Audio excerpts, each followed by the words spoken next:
At 55, your portfolio is the biggest it's ever been. And for the first time in your investing life, that size is working against you. Not because you have too much, but because the rules governing what happens to that money just changed completely and nobody sent you the memo. The version of Invest More that made you wealthy between 35 and 55 will cost you that wealth between 55 and 73 if you keep running the same play. I want to be precise about the claim I'm making here. I'm not saying stop investing. I'm saying the specific strategy of dumping more money into the same tax-deferred accounts with the same aggressive equity allocation, operating on the assumption that you'll work until 65 and withdraw calmly on your own terms, that strategy has an approximately 60% chance of collapsing. Not because of bad luck, because of math, timing, and three forces that activate at 55 that were completely irrelevant at 35. And I'm going to show you all three with numbers. I've run a business for over 10 years. I've had accountants, fiscal lawyers, and tax strategists in my office explaining exactly how money moves in the back half of a career. I have multiple hundreds of thousands of dollars invested right now. I have skin in this. And the thing that surprised me most when I started going deep on the retirement math wasn't anything exotic. It was how badly the conventional wisdom serves the exact people it claims to help, the ones who actually did the right thing early and built something worth protecting. Here's the metaphor I want you to hold in your head for this entire video, because I'm going to come back to it every time the math clicks into place. Think of your retirement savings like a garden. You've been planting and watering it for 30 years. At 55, it's the most beautiful garden you've ever had. Rows of green, everything you put in showing up as real, visible wealth. And right now, someone is telling you, plant everything, go maximum, pack in every seed you have while you still can. And here's the part they don't mention. It's October. You have maybe 10 weeks of growing season left before the first frost. The best gardeners at 55 aren't frantically planting more seeds. They're rethinking the harvest. And if you plant everything you have in October, the frost takes it all. The October garden, that's the frame. Hold it. In a few minutes, I'm going to show you something about required minimum distributions that will make you genuinely angry at whoever told you to max your 401k in your final working decade. But first, let me show you why the timing of your returns is more important than the size of your portfolio, and why that changes everything about what investing more actually does after 55. You think the amount is the problem. The actual problem is the sequence. Here's a thought experiment. Wade Pfau, a professor of retirement income at the American College of Financial Services, ran in his research. Two retirees hold identical portfolios and earn the same average return over 20 years, but still end up with drastically different account balances simply because one faced losses in the early years while the other faced them later. Same money, same average return, different sequence, completely different outcomes, and Paul's research directly quantified the impact. The compounded return in the first 10 years of retirement accounts for about 77% of the final retirement outcome. 77%. The entire back half of your retirement is determined by what happens in the first 10 years, not by the total size of your portfolio. This is where the October garden starts making sense. When you're 35 and the market drops 30%, that frost is annoying but not fatal. Your paycheck keeps coming in. When you're saving, market drops are an opportunity. A 30% decline at age 35 is mostly noise by age 55. You buy more shares at lower prices. You wait.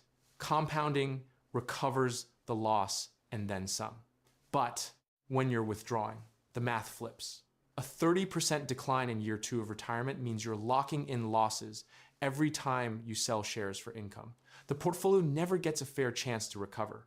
The American College of Financial Services identified the retirement risk zone, the final 10 years of working life and the first 10 years of retirement.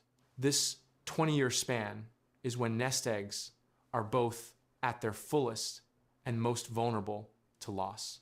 You're right in the middle of it at 55, and this vulnerability exists because of a relative lack of time for an asset to recover, compared to assets that may experience negative movement more than a decade before retirement. Now consider what happened to people who retired in early 2025. The S&P 500 returned roughly 17.9% in 2025 on a total return basis. But the index dropped nearly 19% in the first half of 2025 before recovering to finish well in the green. Anyone who retired in March of that year and started drawing income immediately got the bad half first. They sold shares at the bottom to pay rent, then watched those same shares recover to all-time highs.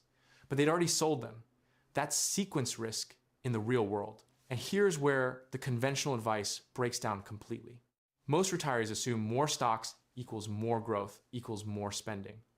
The data says the opposite during the risk zone. Morningstar's research showed the highest sustainable withdrawal rates came from portfolios with 30 to 50% in stocks, not 70 or 80. The extra equity adds volatility, and in the wrong sequence, that volatility eats withdrawals. So what does investing more after 55 actually mean in this context? If you're dumping extra money into equity-heavy tax-deferred accounts at 55 because someone told you to maximize the growth decade before retirement, you're planting more seeds in October. You're increasing the size of the position that's now sitting in the highest risk window of your entire financial life. More seeds, same frost exposure, bigger loss. There's a story about a farmer in Nebraska, not someone I know personally, but the kind of story that gets passed around in actuarial circles because it captures something mathematically true. He spent 40 years building a farm. Every year, he reinvested everything. At 62, he had the most productive soil he'd ever seen, the most equipment, the most capacity, and someone convinced him to plant every acre he owned that October, right before an early frost that year hit. He lost 60% of it. The soil was never the problem. It was extraordinary soil. The problem was what he planted, when he planted it, and the fact that he didn't hedge a single acre. His neighbor, same soil, planted 60%, kept 40% in cold storage from the previous harvest, and came through fine. The difference wasn't work ethic. The difference wasn't even net worth. It was understanding that October has its own rules. The October garden, by the way, hit subscribe if you're finding this useful. Otherwise, YouTube's algorithm may never show you my videos again. Now here's the part that I said would make you angry, and I meant it. Stay with me, because this next part changes everything about how you should be thinking about a 401k contribution at 55. Here's what nobody mentions when they tell you to max your pre-tax retirement contributions in your 50s. There's a guest arriving at your retirement party at age 73. His name is Required Minimum Distribution. He doesn't knock, he doesn't ask. Once you reach age 73, you must begin taking annual RMDs from all tax-deferred retirement accounts, including 401k plans, 403b plans, and similar workplace retirement plan accounts. The IRS mandates a minimum withdrawal every single year, calculated by dividing your December 31st balance by your life expectancy factor. You can't defer it. You can't delay taking your RMD. There have been only 2 one-year exceptions to this rule, the first during the 2009 financial crisis, and the second at the height of the COVID-19 pandemic in 2020. That's it. Everyone else pays up. Here's where the math gets brutal. Using the IRS Uniform Lifetime Table Divisor of 26.5 at age 73, a $1.5 million balance produces a required distribution of $56,604. That's year one. But the Uniform Lifetime Table shrinks each year. Divisors run 25.5 at 74, 24.6 at 75, 23.7 at 76, and they keep tightening into the 80s. So your forced withdrawal gets larger every year against a portfolio that might also be shrinking due to market conditions you can't control. Run the schedule from 73 to 90 in cumulative RMDs on a $1.5 million portfolio, land near $1.4 million. Every dollar of that is ordinary income. Every dollar ordinary income taxed at your marginal rate, not capital gains rates, not favorably at whatever bracket all that money pushes you into. And if your Social Security is already in payment, which it likely is, adding $56,000 or $70,000 or $90,000 in forced withdrawals starts making a portion of your Social Security taxable too. The government is double dipping, legally, And it's fully sanctioned by a tax code that was specifically designed with this in mind. RMDs allow the government to tax money that's been protected in a retirement account, potentially for decades. After such a long period of compounding, the government wants to be sure it eventually gets its cut. Now think about what this means for someone who listened to their financial advisor between 55 and 65 and aggressively maxed their pre-tax 401k contributions during those 10 years. They grew a much larger balance, which means much larger RMDs, which means a bigger tax event starting at 73. If you delay your first RMD to April 1st, you'll end up taking 2 RMDs in the same calendar year, the prior year's by April 1st and the current year's by December 31st. That can bump you into a higher tax bracket. And if you've never done a Roth conversion between now and then, you're going to spend years handing the IRS money you spent decades carefully accumulating. There's a specific parable for this. A merchant in 18th century London ran a system where he allowed his best customers to defer all payments until the end of their lives. The customers loved it. They could buy everything now, pay nothing now, grow their businesses now. But the deferred payment didn't disappear. It compounded. And at the end of life, the estate owed not just the original amount, but decades of accumulated interest. The merchant's heirs became very wealthy. The customer's heirs paid the bill. The 401k isn't a gift from the government. It's a deferred payment plan. And the longer you wait to start converting some of it to Roth, the bigger the bill you're signing for. The October Garden has a hidden rule. Frost doesn't care how many seeds you planted. It bills you for all of them at once. Here's the honest confession that never makes it into a retirement calculator.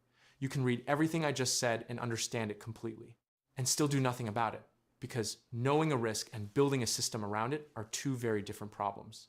I built a digital book called The Exit Code. It's the result of going through 50 years of retirement data and distilling it into a mathematical framework for figuring out exactly when and how you can exit the workforce on your terms, not the market's.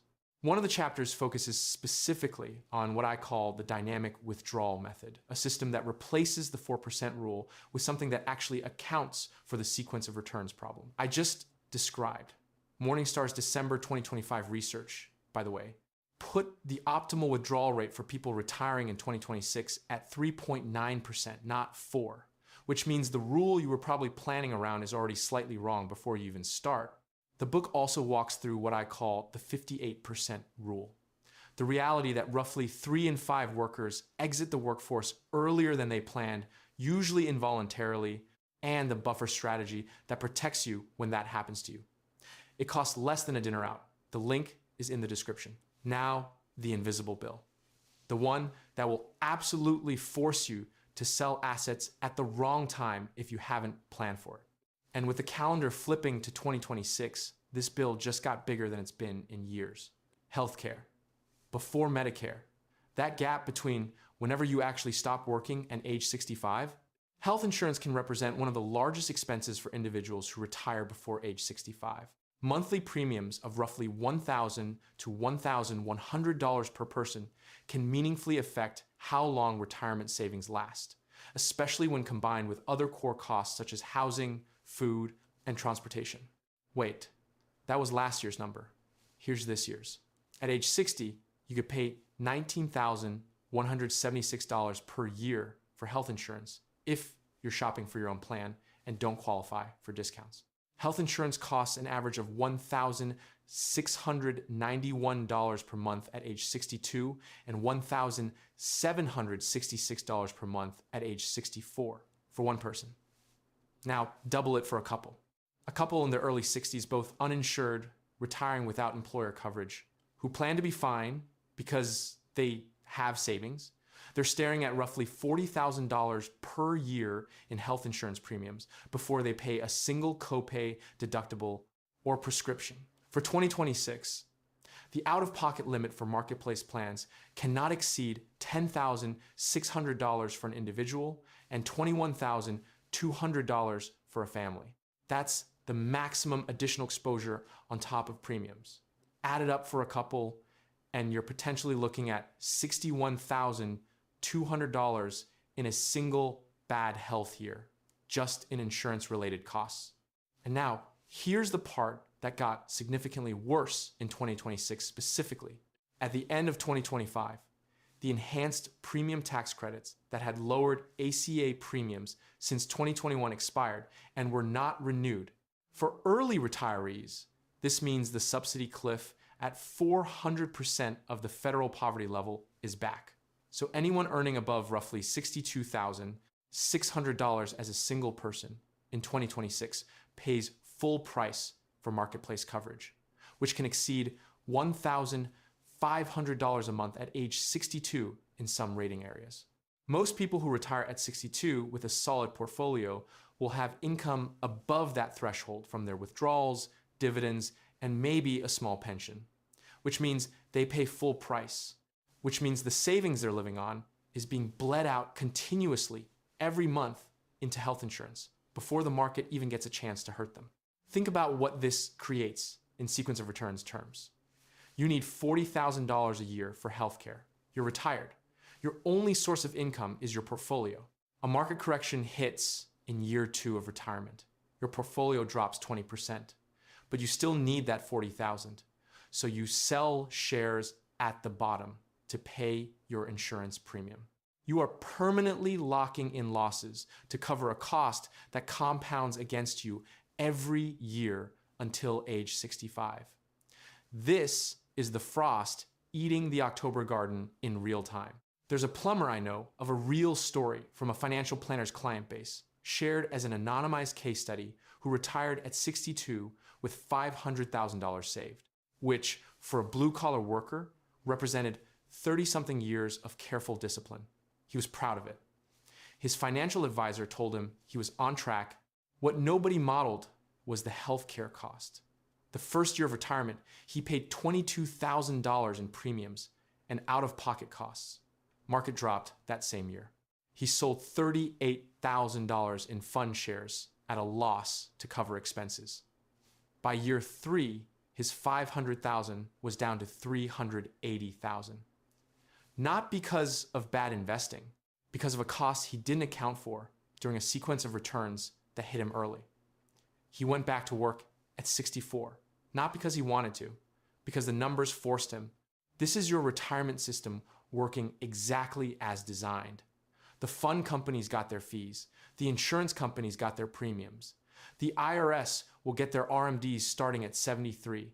The only person who didn't get what they planned for was the one who listened to generic advice and trusted a 4% withdrawal rate built on assumptions from 1994. The October Garden is telling you something. More seeds isn't the answer. The frost doesn't negotiate. Now let me tell you about a subplot that runs through all of this, because I want you to understand it isn't hypothetical. Let me call him Derek. Derek is 56. He works in project management at a mid-sized company. He's been there 11 years. His 401k balance is $280,000. He's been contributing the maximum since he turned 51, including the catch-up contribution, which currently sits at $8,000 annually for people over 50, on top of the standard $23,500 limit. If you're 50 or older, you can contribute an additional $1,100 to an IRA and $8,000 to a 401k or 403b in catch-up contributions for 2026. Derek read that and thought, perfect. I'll maximize every year I have left. He's planning to work until 65. He's 9 years away. He feels secure. Here's what Derek doesn't know yet. I'll come back to him. Now let me tell you about the third problem, the one that makes everything else worse, because it removes the one assumption your entire plan rests on, the assumption that you get to choose when you stop working. A 2024 report from the Trans-America Center for Retirement Studies found that nearly 3 out of 5 retirees left the workforce sooner than they expected. 3 out of 5. Not a rounding error, not a statistical anomaly, a majority. And it wasn't because they got bored. About 5 years separates what Americans plan and what happens. Non-retirees target 66 as their retirement age. Most retire at 61. That difference is driven mostly by unplanned exits. 24% of people over 50 who are laid off never find another job. 1 in 4. Not temporarily displaced. Gone from the workforce permanently. typically converting to early Social Security at a permanent 30% reduction in monthly benefits. For workers between the ages of 55 and 64, the average time for being unemployed is almost 26 weeks, nearly 7 weeks longer than it is for 25 to 34-year-olds. For men in that older age group, it's even longer, 33 weeks or more than 8 months. And the trajectory is getting worse, not better. In 2024, the EEOC received 16,223 charges of age discrimination, an increase from the 14,144 charges reported in 2023 and the 11,500 charges reported in 2022, a 40% increase in 3 years. About 2/3, 64% of workers age 50 plus have reported seeing or experiencing age discrimination in the workplace. 22% feel like they are being pushed out of their jobs because of their age. So here's the kicker. The investment plan that most people make at 55 aggressive contributions, equity-heavy allocation, 10-year runway, controlled exit at 65, has a 60% probability of not unfolding the way they designed it. The timeline gets cut short. The portfolio has to start withdrawing earlier. The healthcare gap is longer than expected. The sequence of returns hits during the forced exit, not on schedule. And the RMD Time Bomb was set when they were 58, blindly maxing the pre-tax account. And it detonates at 73 no matter what happened in between. You think the problem is the amount of money. The actual problem is that you're building a plan around conditions you probably won't get to control. Derek finds out at 59, restructuring. His role is eliminated. He has $280,000 in a pre-tax 401k, no access to Medicare for 6 more years, and the enhanced ACA tax credits that existed when he made his retirement plan have expired.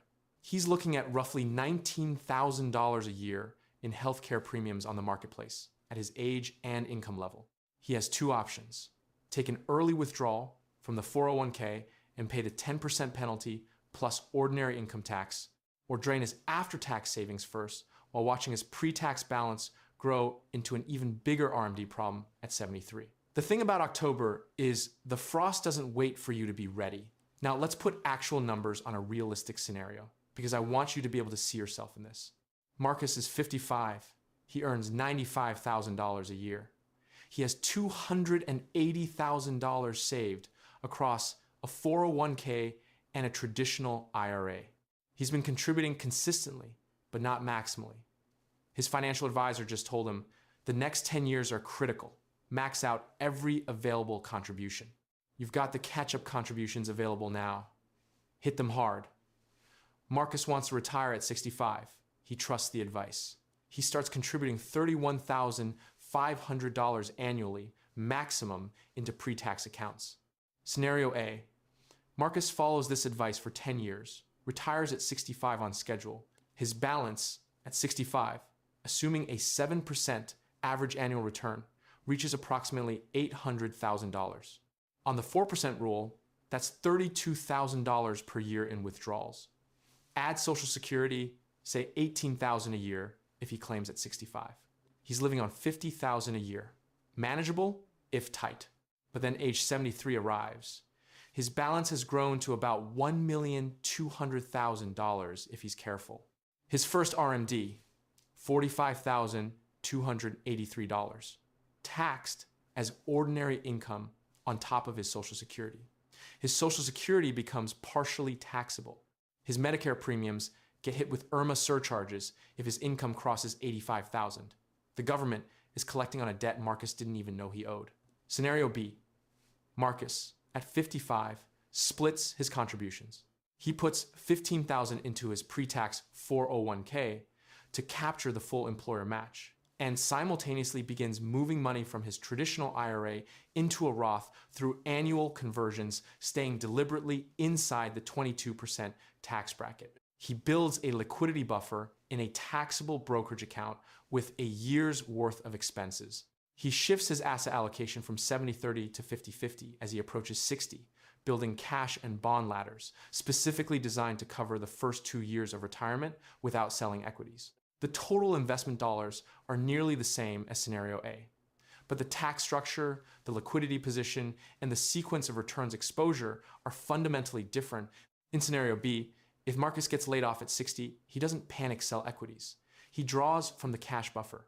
His Roth grows tax-free and has no RMD requirement. His taxable events at 73 are far smaller. And if he does need to withdraw from the portfolio during a market downturn, he takes from the bond ladder first, not the equities. He doesn't eat the frost. He has a greenhouse. The difference between scenario A and scenario B isn't the amount Marcus invested. It's the structure of that investment. It's the sequence management. It's the October garden being planted with cold weather crops instead of summer tomatoes. This is a good moment to pause and say something directly. The financial media and the retirement industry have a shared interest in telling you to invest more. More assets under management means more fees. More pre-tax contributions means more deferred tax liability the government will eventually collect. More equity exposure means more transaction activity. Nobody in that ecosystem is incentivized to say the structure matters more than the amount.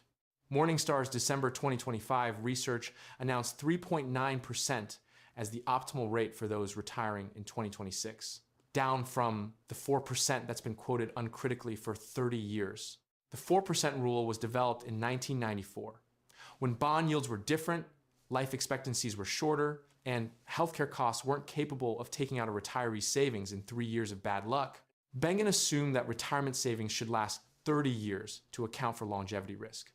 But today, savings may need to last 35, even 40 years. You are likely to live longer than the formula that governs your plan. I promised you 3 practical takeaways that are specific to this exact situation. Not generic diversify your portfolio advice, actual mechanical decisions. First, if you are between 55 and 62 and you have a meaningful traditional 401k or IRA balance, start modeling your Roth conversion window now. Every year between now and age 73 that you convert pre-tax dollars to Roth, deliberately filling up your current tax bracket without crossing into a higher one is a dollar that will never show up as a forced RMD. For tax year 2025, if you're a joint filer in the federal 24% tax bracket and you have $250,000 in taxable income after taking the standard deduction, you could withdraw another $144,600 from your tax-deferred accounts and stay in your current tax bracket. You have room. The question is whether you use it before 73 forces you to. Second, build a healthcare bridge fund before you call yourself retirement ready. Calculate your monthly uninsured premium at the age you might realistically stop working. Not the age you plan to, but the age you might be pushed to. The average cost of health insurance at age 60 is $1,598 per month. Multiply by 12, multiply by however many years you'd need to bridge to Medicare. For a couple, potentially retiring at 60, that's 3 years. 2 people, over $115,000 in premiums alone, not counting deductibles. That money needs to sit somewhere liquid outside your retirement accounts, where a market crash can't make you sell assets to pay a premium. Third, stress test your exit plan against an involuntary departure at 60, not 65, because nearly 3 out of 5 retirees left the workforce sooner than they expected. And the plan that only works if you get to choose the timing is a plan with a 60% probability of failing before it starts. Ask yourself, if I lose my job at 60, what do I draw from first? What does my healthcare cost? What does my sequence of returns exposure look like if I start withdrawing 2 years earlier than modeled?